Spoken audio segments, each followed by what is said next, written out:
guys, how's it going? We just got a very exciting delivery. Oh, what could it be? Italian. Fragile. So Paul unloaded the truck and brought these boxes over here because he thought that they were maybe going to end up near the pond, but that's actually not where they're going to go. So we are going to unbox and take these things where they're going to go in the garden.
Oh my goodness, you guys, here they are. 4 of the 6-foot monarch benches from Country Casual Teak. Oh, we've been waiting for months for these. I'm so excited. They look perfect. Perfect scale. Oh, perfect look for this space. It's been some time ago since we started this project. We came out here early this spring, edged the grass in the corners to kind of create that circle look in here. The next step will be probably some plantings around the bench and then some sort of water in the center here. But seeing the benches in place, oh, it is just so nice. Now we do have the 5-foot monarch benches behind the Hartley. We ordered those last fall and we got them in this winter. I remember clearly when I unboxed those for you guys. It was snowy out. It was a bright sunny day, but snowy and cold. We got them unboxed and I just plunked those benches right down on the snow behind the Hartley and they look really good. And this is the natural teak. We didn't have any sealers and they actually don't require any sealers or preservatives.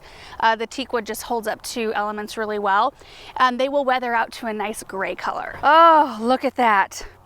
That is so beautiful. And you guys, Country Casual Teak did partner with us on this project. They sent the benches out, and that means that we get to give away a $2,500 gift card to one of you guys. That's so awesome. To enter the giveaway, all you have to do is leave a comment down below this video on YouTube. Make sure that you're leaving the comment on YouTube. That's where we select the winner. And there will be a second $2,500 giveaway attached to our next recap video on our Garden Answer Highlights channel. So make sure you check that out. Let me give you some stats on these benches. First off, I love the lines. I love that it's simple and classic, but there's still a little bit of extra detail, not to make it look too fussy, but just to give it a little bit more detail. So I like the arms. I like this little piece right here. and comfortable to sit in. You can see that shape right there. This one is 6 feet long. It's about 20 inches deep and I think 38 inches high. Each bench weighs 74 pounds. I mean, these are substantial and they're the type that you order once and you'll have for the rest of eternity. Oh, we might get a little bit of sun. You know, when we were very first talking about different types of benches we wanted to put around the property, before we ever ordered those first benches for the Hartley, Erin Shannon, she has the channel The Impatient Gardener. She contacted us and just said, you need to check out Country Casual Teak. Like, they're a little bit more on the spendy side, but they are such high quality and you will love them. They'll give you that classic look and you'll never have to buy it again. So I'm so thankful for her suggestion because I've been so happy with what we have so far. In fact, Erin and I went ahead and ordered 2 of their Adirondack chairs to go by the pond area. I'm hoping we get those here soon. But let me just pan around here and just take a look. Now, we did move the obelisks. Those were hard to get out of the ground. Paul had those staked in real well. You can see them sitting over there. I just felt like with the wood obelisk behind and the wood bench, it was just a little too much of the same sort of texture. And the color of the obelisks, you can see they're kind of the gray. That's what this will turn, which I love that look. But I'm thinking maybe a couple of cone boxwoods. Just keep it very simple, have that touch of formality and weight. Nothing else planted around it, but maybe a few flagstones just to rest your feet on. And then possibly, because I knew I would miss having that vertical element, I'm thinking a very small ornamental tree, like a lollipop crabapple, something that stays small enough to where it's not going to shade things around it, or if it does, it'll be minimal. The planting, I'm not really stressed about getting it done really soon. It's probably something that we'll do next year unless I stumble upon the perfect plants.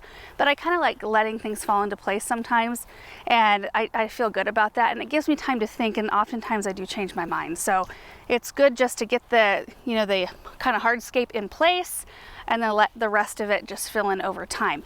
Now the center area here, I don't know, you guys. I mean, Erin brought the gator out when we initially cut the circle, and we were trying to determine how big of a circle to cut out of the center because we're thinking some type of water out here. And we may do that still. It may be a water feature of some kind because I think the water sound would be nice.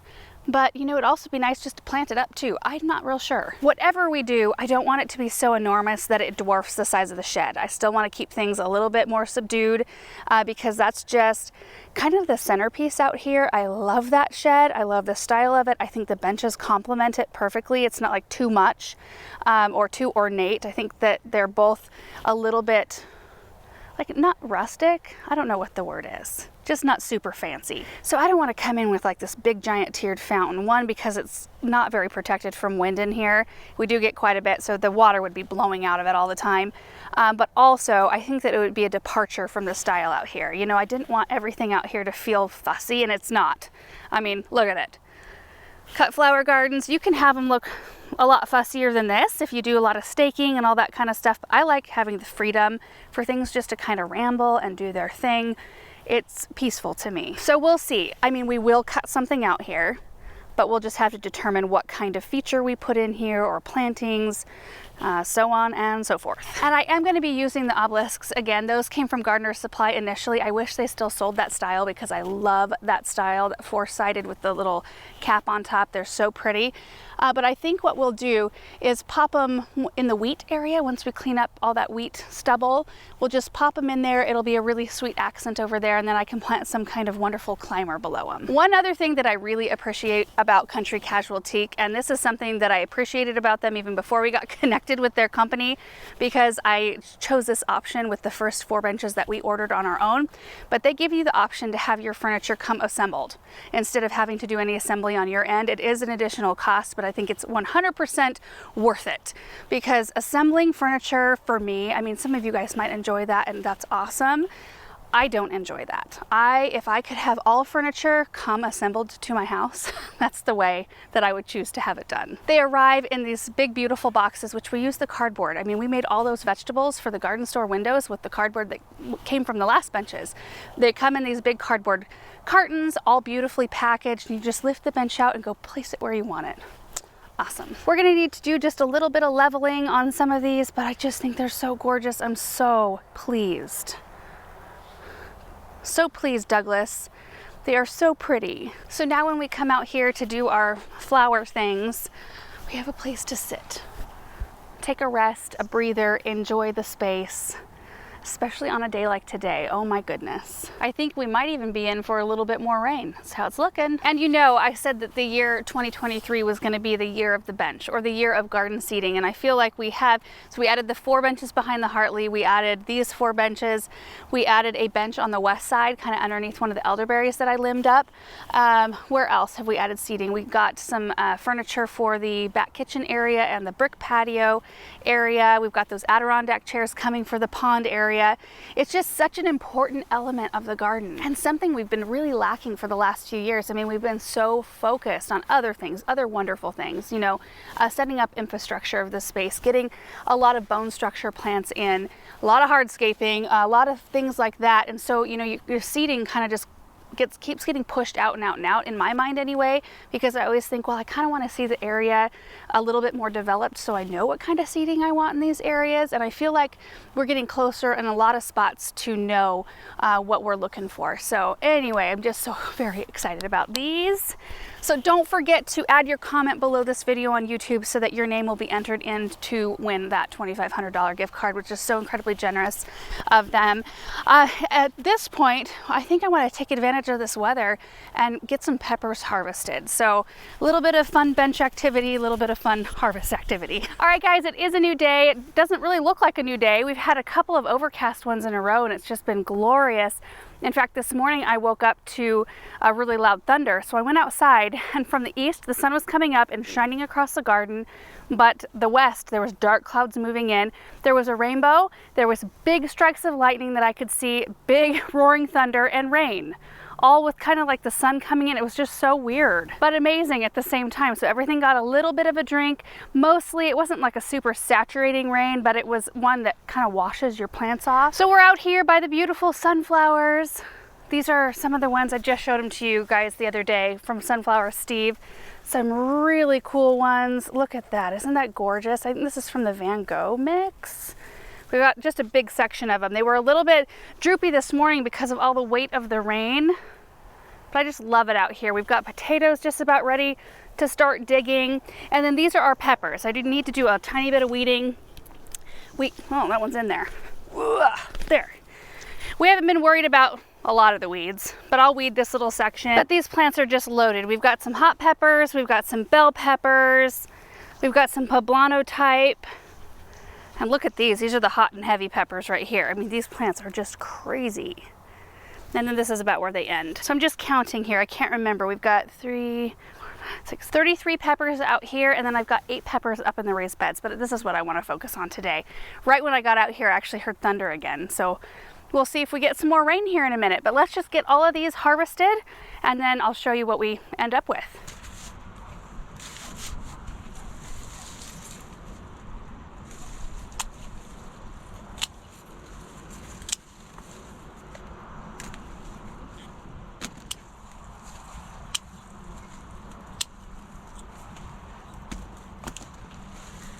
The first plant right there.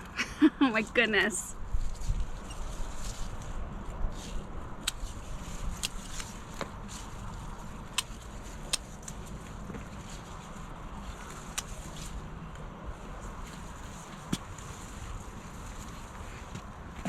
Oh my goodness, you guys, I was just picking on the second plant and I almost touched a black widow. Okay, so I got this plant done.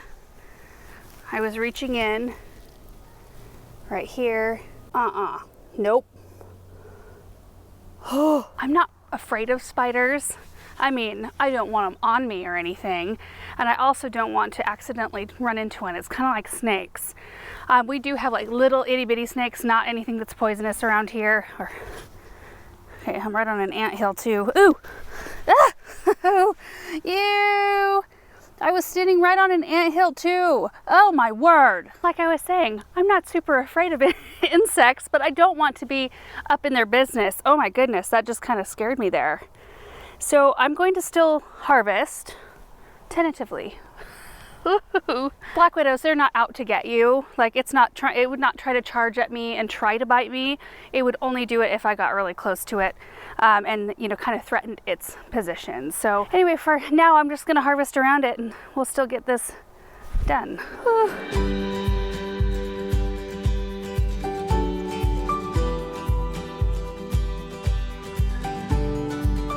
at the size of this bell pepper. Oh my goodness.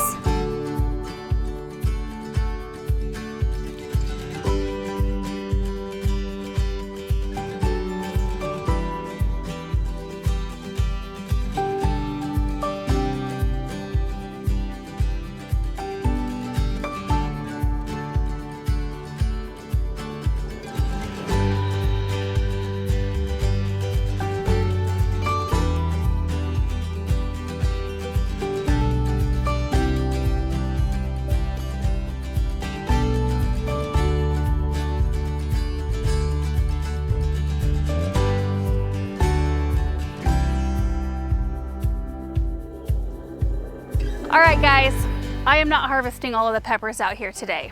I got quite a number of them, but not all of them, because I am getting some major arachnophobia vibes at the moment. I have run into no less than 10 black widows, and I think that might be a record for square footage that I've ever run into, because, you know, I only harvested about half the peppers here. So 10 black widows on 15 pepper plants, that's enough.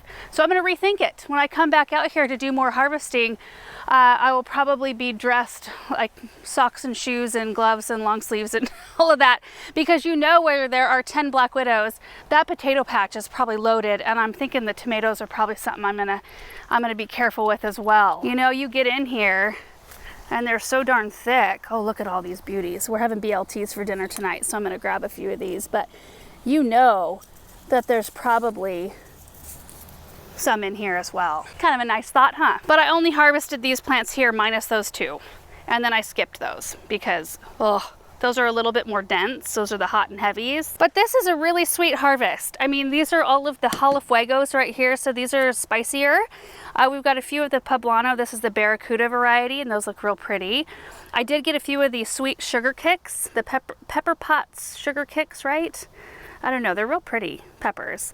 And there's more in here. This basket's full of just sweet peppers. So there's a big pile of them in here. And then we got some big old bell peppers. Look at these. Oh my goodness. I mean, some of them are massive, and then a lot of them are kind of like normal sized. And there's a mix of reds and greens in here. This just has a few onions I grabbed too. So I think this is great for today. I'm really happy with that. The breeze is starting to pick up just a little bit. Heard more thunder just a couple minutes ago. So I think that's the perfect place to call it for today. I am really happy with those benches. You know, since it's been a day since we put those out, we've had a chance to drive around and walk around and really look at them, and they just fit this space so beautifully. I'm so pleased. So again, another reminder not to miss the giveaway. Put a comment below this video on YouTube to be entered. I will set these down. I'm probably making some of you guys nervous waving those around. And then watch for that second giveaway on our next recap video. But I'm also happy with this pepper harvest. Beautiful, beautiful produce. I'm glad to know that the spiders are here for two reasons. One, they are part of a healthy ecosystem. The more we use predatory insects rather than pesticides, we're probably going to have an increase in population. And it's good to remind yourself to be watching for those sorts of things. Now that I know that they're in here, the second reason I'm glad to know is that I can warn everybody. Like, be watching. They're thicker than normal. Like, don't just stick a bare hand in there without looking. Yeah, it's good to know. Anyway, thank you guys so much for watching this video. I hope you enjoyed it, and we will see you in the next one. Bye.